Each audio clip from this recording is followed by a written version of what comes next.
الحمد لله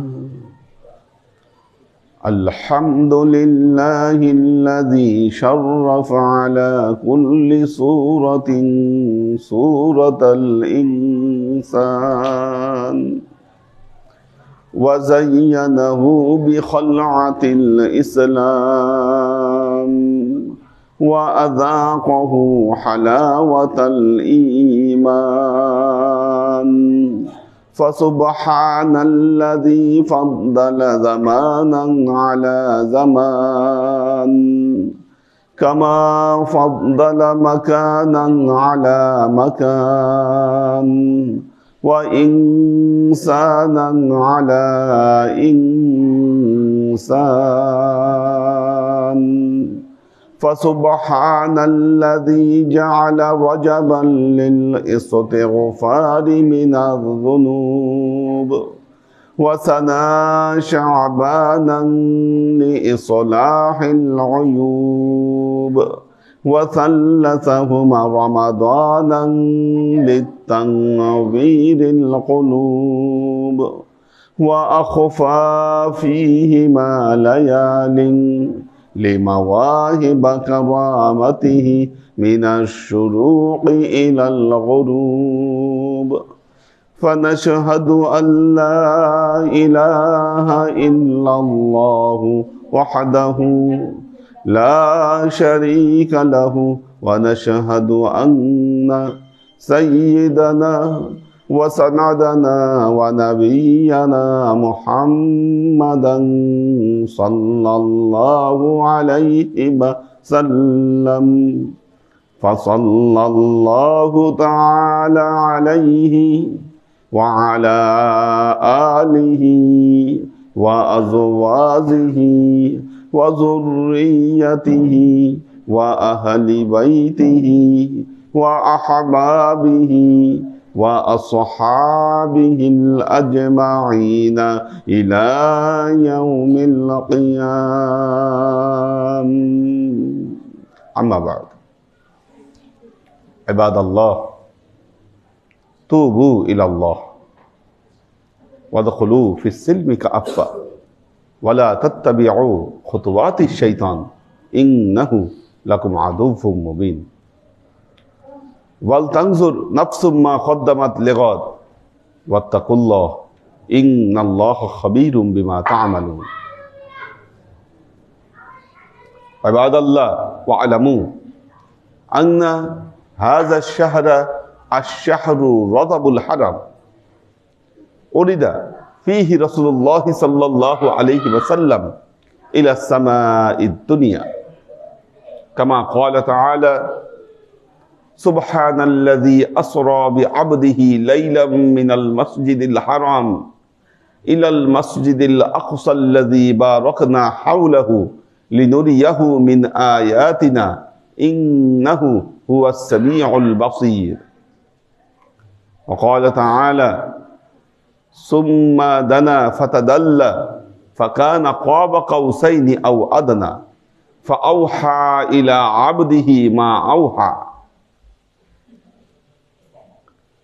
وقال رسول الله صلى الله عليه وسلم أوتي الدب فوق الحمار ودون البغال وهو البراق উপস্থিত আল্লাহর আশিক ও সালেক বৃন্দ, সর্ববিধ উত্তম প্রশস্তি জ্ঞাপন করছি সে আল্লাহ পাকের নিমিত্তে, যিনি এই মাহে রজবে তার প্রিয় হাবিব হযরত মুহাম্মদ মুস্তাফা সাল্লাল্লাহু আলাইহি ওয়াসাল্লামকে মেরাজে নিয়ে গিয়েছিলেন। আল্লাহ নবীর জীবনে মেরাজের গুরুত্ব ছিল অপরিসীম। কিভাবে অপরিসীম?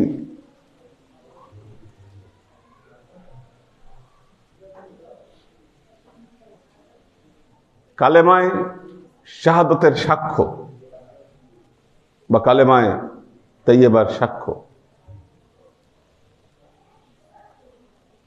লা ইলাহা ইল্লাল্লাহু মুহাম্মাদুর রাসূলুল্লাহ, কালেমায়ে তাইয়্যিবা। কিন্তু কালেমায়ে শাহাদাত, আশহাদু আল্লা ইলাহা ইল্লাল্লাহু ওয়াহদাহু লা শারীকা লাহু, আমি সাক্ষ্য দিচ্ছি আল্লাহ এক, অদ্বিতীয়। যখন আপনি সাক্ষ্যের কথা আনবেন, আপনি একটা তথ্য দিচ্ছেন, লা ইলাহা ইল্লাল্লাহু মুহাম্মাদুর রাসূলুল্লাহ সাল্লাল্লাহু আলাইহি ওয়াসাল্লাম, আল্লাহ ছাড়া আর কোনো ইলাহা নাই এবং মুহাম্মাদুর রাসূলুল্লাহ আল্লাহর বান্দা। এটা একটা জিনিস, এটা একটা তথ্য দেয়া। কিন্তু যখন আপনি সাক্ষ্য দিচ্ছেন, সাক্ষ্য কখনো তথ্যের উপর ভিত্তি করে হয় না, সাক্ষ্য কখনো শোনা কথার উপর ভিত্তি করে হয় না, সাক্ষ্য হয় দেখার উপর ভিত্তি করে। আপনি একটা জিনিস না দেখলে আপনি কখনোই সাক্ষ্য দিতে পারবেন না। মেরাজ আল্লাহ নবীর জীবনে এমন এক ঘটনা, আল্লাহর নবী এই মেরাজের মাধ্যমে আল্লাহর নবীকে স্বচক্ষে দেখেছেন এবং দেখে তার সাক্ষ্য উম্মতের কাছে পৌঁছে দিয়েছেন। এখানে কোনো গ্যাপ ছিল না। যেই বিষয়টি আল্লাহর নবীকে এই সাক্ষ্য দেওয়ার কাছাকাছি নিয়ে গেল, সেটি ছিল মেরাজ। মেরাজের দুটো অংশ, বাইতুল্লাহ থেকে বাইতুল মুকাদ্দাসে গমন, এটা ছিল প্রথম অংশ। এই অংশের নাম ছিল আসরা। বাইতুল মুকাদ্দাস থেকে আল্লাহর আরশ পর্যন্ত এই ভ্রমণ, এর নাম ছিল মিরাজ।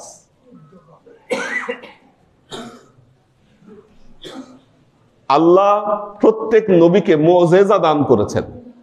মুআজিজা মানে আশ্চর্যজনক ঘটনা। এটা নবীদের নবুয়তের সার্টিফিকেট, মুআজিজা। কোন নবীকে একটা, কোন নবীকে দুইটা। হযরত ইউসুফ আলাইহিস সালামকে সৌন্দর্য দিয়েছিলেন। ঈসা আলাইহিস সালাম মুর্দাকে জিন্দা করতে পারতেন। দাউদ আলাইহিস সালামকে সুন্দর কণ্ঠস্বর দিয়েছিলেন। মুসা আলাইহিস সালামকে লাঠি দিয়েছিলেন। সুলাইমান আলাইহিস সালামকে রাজত্ব দিয়েছিলেন। এগুলো ছিল সব মুআজিজা। আল্লাহর নবীকে আল্লাহ তার জীবদ্দশায় ৩৫০০ মুআজিজা দিয়েছিলেন। তার মধ্যে কয়েকটি মুআজিজার বর্ণনা পবিত্র কোরআনে এসেছে। পবিত্র কোরআনে যে মুআজিজাগুলোর বর্ণনা এসেছে, তার মধ্যে অন্যতম ছিল আল্লাহর নবীর মেরাজ। এই মেরাজের ঘটনা আল্লাহ দুটো সূরায় বর্ণনা করেছেন। একটি হলো সূরা বনী ইসরাইল। সূরা বনী ইসরাইলে বাইতুল্লাহ থেকে বাইতুল মুকাদ্দাস পর্যন্ত ভ্রমণের বর্ণনা দিয়েছেন। আমরা গত জুমায় এটি আলোচনা করেছি। আর সূরা নজমে বাইতুল মুকাদ্দাস থেকে আল্লাহর আরশ পর্যন্ত আল্লাহর নবী ভ্রমণ করলেন, এই বর্ণনা এসেছে পবিত্র কোরআনের সূরা আন-নাজমে। তো ঘটনাটি ছিল এরকম, আল্লাহ তার নবীকে বাইতুল্লাহ থেকে বাইতুল মুকাদ্দাস পর্যন্ত ভ্রমণ করালেন বুরাকের মাধ্যমে। বাইতুল মুকাদ্দাসে গিয়ে ১,২৪,০০০ পয়গম্বরের সাথে আল্লাহ নবীর সাক্ষাৎ হলো। অপর এক বর্ণনায় এসেছে যে ঊর্ধ্বগমনের যাত্রা বাইতুল মুকাদ্দাস না, বরং সেটা বাইতুল্লাহ থেকে ছিল। এরকমও বর্ণনা এসেছে। তো আল্লাহ নবী জিব্রাইলকে সহ বুরাকে করে যাত্রা শুরু করলেন। প্রথম আসমানে পৌঁছাইলেন।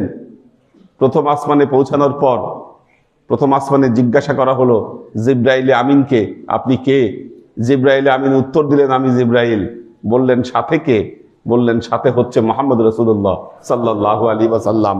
আকাশ থেকে আবার প্রশ্ন করা হলো, ওনাকে কি এখানে ডেকে পাঠানো হয়েছে? জিব্রাইল আমিন বললেন, হ্যাঁ, ওনাকে ডেকে পাঠানো হয়েছে। এই সময় আসমানের দরজা খুলে গেল, আল্লাহ নবী প্রথম আসমানে প্রবেশ করলেন। সেইখানে হযরত আদম আলাইহিস সালাতু ওয়াস সালামকে আল্লাহ নবী দেখতে পাইলেন। দেখলেন হযরত আদম আলাইহিস সালাম ডান দিকে তাকাইলে উনি হাসে, আর বাম দিকে তাকাইলে উনি কাঁদে। জিজ্ঞাসা করলেন আল্লাহ নবী যে উনি এরকম করছেন কেন? ডান দিকে তাকালে হাসছেন, বাম দিকে তাকালে তিনি কাঁদছেন, বিষয়টা কি? জিব্রাইল আমিন বললেন, হযরত আদমের ডান দিকে তার নেককার উম্মতরা অবস্থান করছে, এই জন্য এই দিকে তাকালে তিনি হাসছেন, আর বাম দিকে বদকার উম্মতরা অবস্থান করছে, তাদেরকে দেখে তিনি কাঁদছেন। আল্লাহর আশিক ও সালেক বৃন্দ, এরপর সেখান থেকে দ্বিতীয় আসমানে গেলেন। দ্বিতীয় আসমানে গিয়ে দুইজন নবীকে দেখলেন, তারা সবাই দুইজন খালাতো ভাই, না, হযরত ঈসা আলাইহিস সালাম এবং হযরত ইয়াহইয়া আলাইহিস সালাম। ওনাদের দুজনের সাথে কুশল বিনিময় করলেন আল্লাহ নবী। কুশল বিনিময় করে তৃতীয় আসমানে গেলেন। তৃতীয় আসমানে যাওয়ার পর সেখানে দেখা হলো হযরত ইউসুফ আলাইহিস সালামের সাথে। হযরত ইউসুফের সাথে দেখা হলো, সেখানে কুশল বিনিময় করলেন, করে তৃতীয় আসমান থেকে চতুর্থ আসমানে গেলেন। চতুর্থ আসমানে দেখা হলো হযরত ইদ্রিস আলাইহিস সালামের সাথে। সেখানে ওনার সাথে কুশল বিনিময় করলেন, করে পঞ্চম আসমানে গেলেন। সেখানে দেখা হলো হযরত হারুন আলাইহিস সালামের সাথে, মুসা আলাইহিস সালামের ভাই, উনি সেখানে অবস্থান করছেন। ওনার সাথে কুশল বিনিময়ের পর ষষ্ঠ আসমানে গেলেন। সেখানে দেখা হলো হযরত মুসা আলাইহিস সালামের সাথে। হযরত মুসার সাথে অনেক কথা হলো। যখন আল্লাহ নবী ষষ্ঠ আসমান ত্যাগ করছেন, তখন হযরত মুসা কাঁদতে শুরু করলেন। জিজ্ঞাসা করা হলো, আপনি কাঁদছেন কেন? তখন বললেন যে আমার একজন ভাই, সে এত পরে পৃথিবীতে আসলো, কিন্তু তার মর্যাদা আল্লাহ কোথায় নিয়ে গেছে। সপ্তম আসমানে গেলেন। যাওয়ার পর হযরত ইব্রাহিম আলাইহিস সালামের সাথে সাক্ষাৎ হলো, এবং এই সপ্তম আসমানই ছিল বাইতুল মামুর। বাইতুল মামুর এটি ফেরেশতাদের কাবা। আমাদের এই পৃথিবীতে দুনিয়াতে আছে মানুষের কাবা, আমরা যেখানে হজ করতে যাই, ঠিক এই বাইতুল্লাহ বরাবর 7 আসমানের উপর রয়েছে ফেরেশতাদের কাবা। আল্লাহ যত ফেরেশতা তৈরি করেন, তারা জীবনে একবার ওই বাইতুল মামুরে হজ করার সুযোগ পায়। হযরত ইব্রাহিম আলাইহিস সালাম বাইতুল মামুরের দরজার সাথে হেলান দিয়ে বসেছিলেন।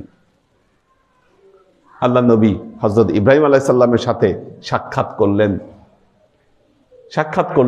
সাক্ষাৎ করে বাইতুল মুকাদ্দাসে যেমন নামাজ পড়িয়েছিলেন, ওখানে বাইতুল মামুরে সমস্ত ফেরেশতা এবং হযরত ইব্রাহিম আলাইহিস সালামকে নিয়ে তিনি সেই জায়গায় আবারও নামাজ আদায় করলেন।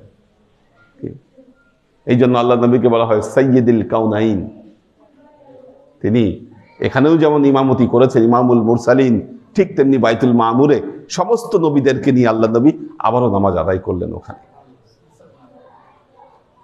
এরপর দুইজন ফেরেশতার সাথে দেখা হলো, রেদওয়ান এবং মালিক। রেদওয়ান ফেরেশতা হলো জান্নাতের দারোগা, জান্নাতের রক্ষক, আর মালিক হচ্ছে দোজখের দারোগা। আল্লাহ নবীকে জান্নাত জাহান্নাম উভয়টা ঘুরে দেখানো হলো। সেখানে অনেক বিস্তৃত কাহিনী বর্ণিত হয়েছে। কি দেখলেন আল্লাহ নবী? জান্নাত এবং জাহান্নাম উভয়টা আল্লাহ নবীকে ঘুরিয়ে দেখানো হলো। এরপর চলে গেলেন সিদরাতুল মুনতাহা। সিদরাতুল মুনতাহা, সিদরা শব্দের অর্থ হচ্ছে গাছ, বড়ই গাছ, আর মুনতাহা হলো সর্বশেষ সীমা। আল্লাহ নবী বর্ণনা দিয়েছেন, সেখানে এমন এক গাছ ছিল, গাছটা দেখতে বড়ই গাছের মতো, পাতাগুলা অনেক বড়, হাতির কানের মতো, এবং ওই জায়গা হলো সৃষ্টি জগতের জন্য সর্বশেষ জায়গা। ওইটার পরে আর কেউ ওই জায়গা পার, সৃষ্টি জগতের কেউ আল্লাহর আদেশ ছাড়া ওই জায়গা পার করতে পারবে না। এবং ওখানে বসে ফেরেশতারা আল্লাহর কাছ থেকে কি আদেশ আসতেছে ওগুলো লিখতেছেন ওই সিদরাতুল মুনতাহায় বসে বসে। আল্লাহ নবী বললেন, আমি শুনতে পেলাম ফেরেশতাদের লেখার আওয়াজ, ওখান থেকে আমি শুনতে পেলাম। বোরাক পরিবর্তন হলো। আল্লাহ নবীর জন্য নতুন বাহন আসলো, এর নাম হলো রফরফ। বোরাক চলে গেল, রফরফ আসলো। জিব্রাইলে আমিনও থেমে গেলেন। জিব্রাইলে আমিন বললেন, আমি আর এই জায়গা থেকে আমি এক চুল নড়তে পারবো না, আমি পার হতে পারবো না এই জায়গা। আল্লাহ নবী ওই জায়গা থেকে যাত্রা শুরু করলেন ঊর্ধ্ব জগতের দিকে। ঊর্ধ্ব, এদেরকে আলাদা আলাদা বসান, হ্যাঁ, কথা বলতে দিয়েন না। আচ্ছা, তো যাত্রা করলেন ঊর্ধ্ব জগতের দিকে।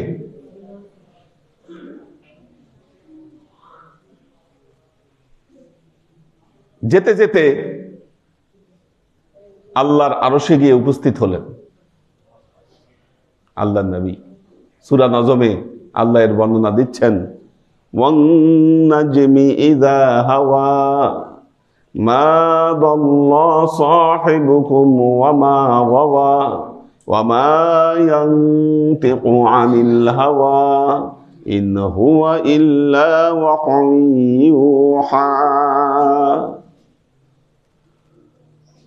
আল্লাহ বলছেন, ওয়াং নাজমি ইযা হাওয়া, সেই তারকার কসম করে বলছি যখন সেই তারকা ডুবে যায়, মা দাল্লা সাহিবুকুম ওয়া মা গাওয়া, নিশ্চয়ই আপনাদের বন্ধু আপনাদের সাথী মুহাম্মদ মুস্তাফা সাল্লাল্লাহু আলাইহি ওয়াসাল্লাম তিনি পথভ্রষ্ট হন নাই, তিনি বুদ্ধিও হারান নাই।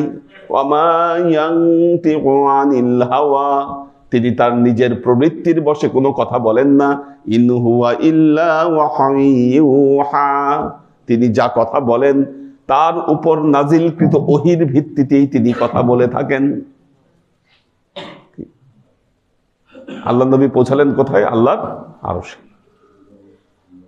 এখানে বর্ণনা এসেছে যে আল্লাহ নবীর পায়ে জুতা ছিল, তিনি জুতা খুলতে চাচ্ছিলেন, আরশ থেকে বলা হলো আপনার জুতা খোলার দরকার নাই, আপনি এই জুতা নিয়ে আরশে চলে আসুন।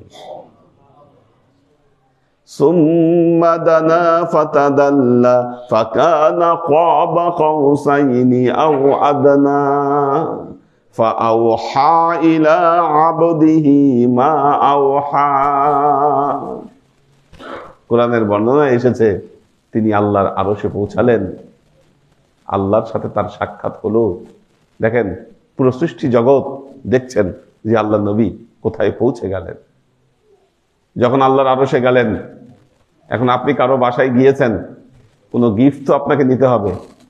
আল্লাহ নবী তিনটা জিনিস আল্লাহর জন্য উৎসর্গ করলেন, বললেন আত্তাহিয়াতু লিল্লাহি ওয়াস সালাওয়াতু ওয়াত তাইয়্যিবাতু। হে নবী, হে আল্লাহ, আমার জীবনের সমস্ত অভিবাদন আপনার জন্য। আত্তাহিয়াতু লিল্লাহি ওয়াস সালাওয়াত, সমস্ত নামাজ, ওয়াত তাইয়্যিবাত, সমস্ত পবিত্রতা আল্লাহ আপনার জন্য। আল্লাহ আবার তার নবীকে তিনটা জিনিস দিলেন, আসসালামু আলাইকা আইয়ুহান নবী ওয়া রাহমাতুল্লাহ ওয়া বারাকাতুহু। হে নবী, আপনিও আমার কাছ থেকে তিনটা জিনিস গ্রহণ করেন। আসসালামু আলাইকা, এক হলো আপনার উপর সালাম বর্ষিত হোক। আসসালামু আলাইকা আইয়ুহান নবী ওয়া রাহমাতুল্লাহ, আল্লাহর রহমত আপনার উপর বর্ষিত হোক। ওয়া বারাকাতুহু, আল্লাহর বরকত আপনার উপর প্রতিষ্ঠিত হোক। আল্লাহ নবী বললেন, হে আল্লাহ, আমি এটা একা গ্রহণ করব না, বরং আসসালামু আলাইনা ওয়া আলা ইবাদিল্লাহিস সালিহিন, শুধু আমার জন্য নয়, এটা আমার উপর বর্ষিত হোক আমাকে অনুসরণকারী ইবাদিল্লাহিস সালিহিন, পৃথিবীতে যারা থাকবে সবার উপর আপনার এই রহমত এবং বরকত বর্ষিত হোক। সবার জন্য গ্রহণ করলেন। রাহমাতুল্লাহি ওয়া বারাকাতুহু। এইদিকে সৃষ্টি জগতের সবাই দেখছে কি হচ্ছে, ফেরেশতারা কি সিদরাতুল মুনতাহা পার হলেন, তারা যখন এই দৃশ্য দেখলেন সবাই সাক্ষী দিলেন, আশহাদু আল্লা ইলাহা ইল্লাল্লাহু ওয়াহদাহু লা শারীকা লাহু ওয়া আশহাদু আন্না মুহাম্মাদান আবদুহু ওয়া রাসূলুহু। পবিত্র কোরআনে এসেছে ফাআওহা ইলা আবদিহি মা আওহা, আল্লাহ তার নবীর উপর যে ওহী নাজিল করার ছিল সে ওহী নাজিল করলেন। বর্ণনায় এসেছে আল্লাহ নবী 50 ওয়াক্ত নামাজ নিয়ে আসলেন। যখন ষষ্ঠ আসমানে আসলেন, হযরত মুসার সাথে দেখা হলো। হযরত মুসা বললেন, ইয়া রাসূলুল্লাহ, আল্লাহ আপনাকে কি দিলেন? বললেন, আমার উম্মতের জন্য 50 ওয়াক্ত নামাজ নিয়ে যাচ্ছি। মুসা আলাইহিস সালাম বললেন, 50 ওয়াক্ত নামাজ জীবনেও করবে না উম্মত, কমায় নিয়ে যান। আল্লাহর কাছে গেলেন, 10 কমায় দিলেন, 40 করলেন। বললেন 40ও পড়বে না, আরো কমান। আবার গেলেন, আরো 10 কমায় দিলেন, 30, 20, 10। এরপর যখন গেলেন 5 করে দিলেন। মুসা আলাইহিস সালাম বলছিলেন, এই 5 ওয়াক্তও পড়বে না, পারলে আরো কমান। আল্লাহ নবী বললেন যে, না, আমি বারবার আল্লাহর কাছে গিয়ে এটা বলতে আমি লজ্জা বোধ করছি। সহিহ বুখারীর বর্ণনায় এসেছে এটি। আল্লাহর আশিক ও সালেক বৃন্দ, আল্লাহ নবীর জীবনে এমন এক ঘটনা ঘটলো, এই মেরাজ। হযরত মুসা আলাইহিস সালাম তিনি আল্লাহকে দেখতে চেয়েছিলেন, বলেছিলেন, রব্বি আরিনি, আল্লাহ আমি তোমাকে দেখতে চাই। আল্লাহ বলেছিলেন, লান তারানি, কশিন কালেও তুমি আমাকে দেখতে পারবা না। অথচ আমাদের নবী মুহাম্মদ মুস্তাফা সাল্লাল্লাহু আলাইহি ওয়াসাল্লাম স্বচক্ষে আল্লাহকে দেখে আসলেন। যখন আল্লাহর সাথে কথা বলেছিলেন হযরত মুসা,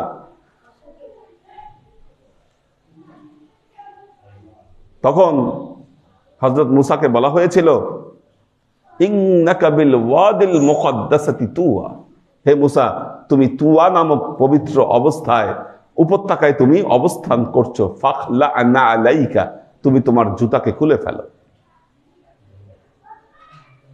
তুমি তোমার জুতাকে খুলে ফেলো। ইন্নাকা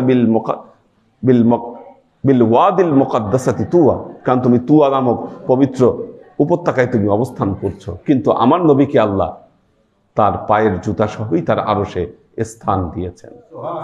এর দ্বারা নবীর শ্রেষ্ঠত্ব সর্বোচ্চ জায়গায় প্রতিষ্ঠিত হয়েছিল এই মেরাজের মাধ্যমে। আল্লাহ আমাদেরকে এই মেরাজ থেকে শিক্ষা গ্রহণ করবার তৌফিক দান করুন।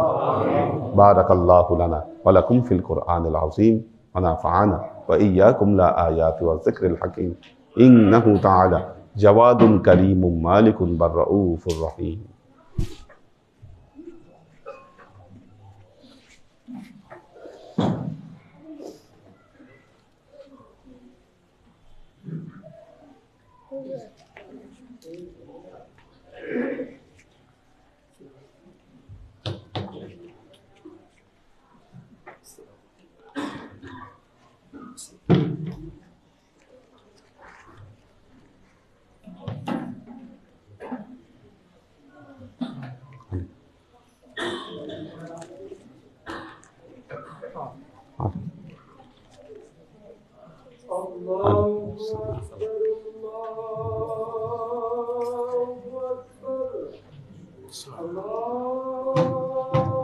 আল্লাহ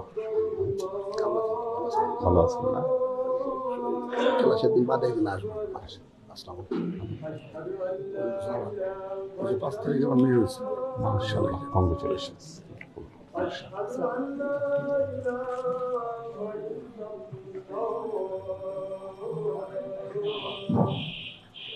أشهد أن محمدا رسول الله أشهد أن محمدا رسول الله حي على الصلاة حي على الصلاة حي على الفلاح حي على الفلاح الله أكبر الله أكبر لا إله إلا الله.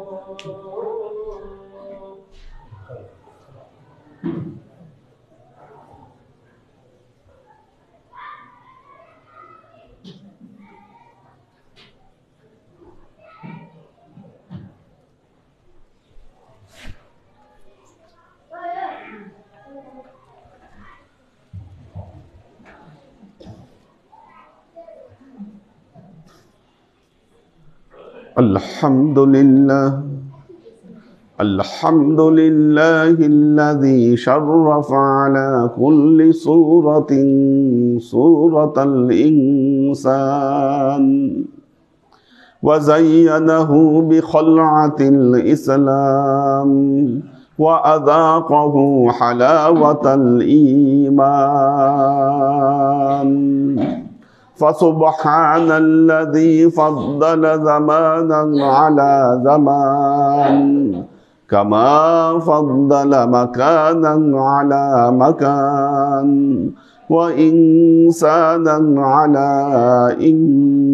إنسان فسبحان الذي جعل رجبا للاستغفار من الذنوب وسنى شعبانا لإصلاح العيوب وثلثهما رمضانا للتنفيذ القلوب وأخفى فيهما ليال لمواهب كرامته من الشروق إلى الغروب فنشهد أن لا إله إلا الله وحده لا شريك له ونشهد أن سيدنا وسندنا ونبينا محمدا صلى الله عليه وسلم فصلى الله تعالى عليه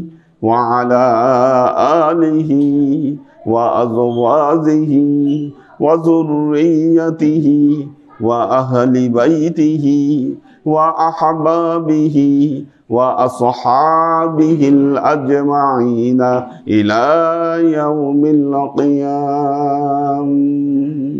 أما بعد، عباد الله، توبوا إلى الله وادخلوا في السلم كافة ولا تتبعوا خطوات الشيطان إنه لكم عدو مبين ولتنظر نفس ما قدمت لغد واتقوا الله إن الله خبير بما تعملون.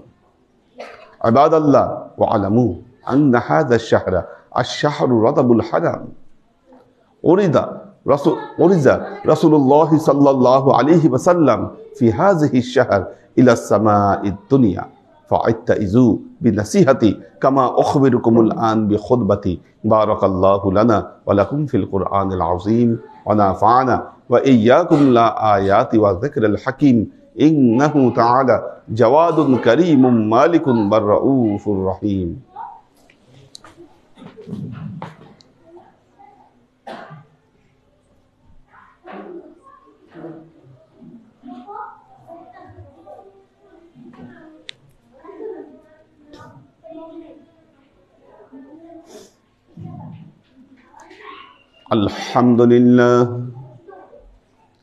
الحمد لله نحمده ونستعينه ونستغفره ونؤمن به ونتوكل عليه ونعوذ بالله من شرور أنفسنا ومن سيئات أعمالنا من يهد الله فهو المهتدي ومن يضلل فلن تجد له وليا مرشدا فنشهد أن لا إله إلا الله وحده لا شريك له ونشهد أن سيدنا وسندنا ونبينا محمدا صلى الله عليه وسلم الذي أرسله الله بالحق بشيرا ونذيرا وداعيا إلى الله بإذنه وسراجا منيرا.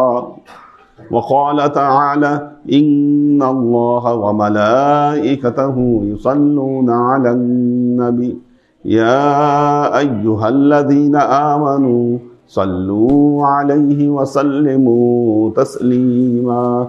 اللهم صل على محمد وعلى آل محمد كما صليت على إبراهيم وعلى آل إبراهيم إنك حميد مجيد.